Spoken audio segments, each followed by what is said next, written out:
Good evening. आणि संध्याकाळचे वाजले 6:15 आणि आत्ताच नाच संपले. म्हणजे वाडीमध्ये जेवढी घरं होती तिकडे नाच करत होते.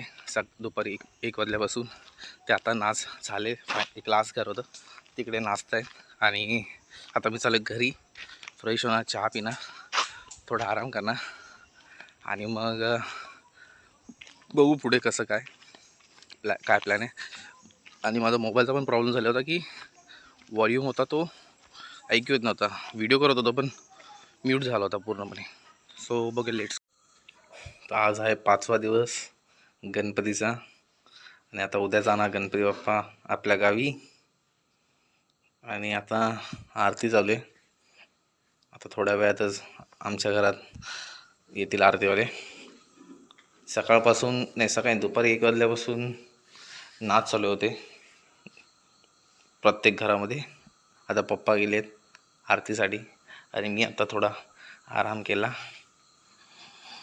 आणि आता येतील. आरतीचा आवाज येतो आहे म्हणजे थोडं जवळच आहे ते आरतीवाले. हे बघा, हे झोपलेत 2 मेंबर. यांना जरा उठवतो.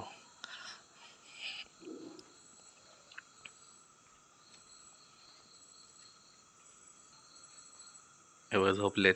आवाज ऐकल्यावर लगेच डोळे खोलला.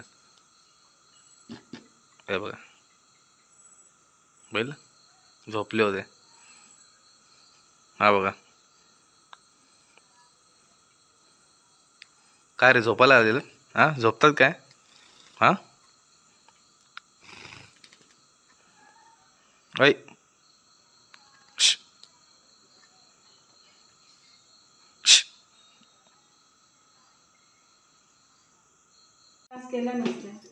आणि इथे पुरणपोळी बनवत आहे. उरलेलं मिश्रण पुरणाचं ना.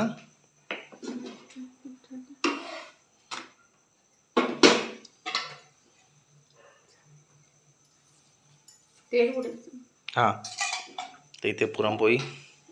उद्या आहे मोदक. हे उरलेलं मिश्रण होतं ना काही उरलं कुठे आता म्हणजे केलं आता रेडी होतं फक्त ते दुपारी तिने केलं मिश्रण सर्व. इथे गरमागरम पुऱ्या. त्याशी गुलाबजामची पाक रेडी होता पण गुलाबजाम टाकायची राहिली पण त्याची व्हिडिओ नाही बनवली मी पाकामध्ये गुलाबजाम टाकतानाची.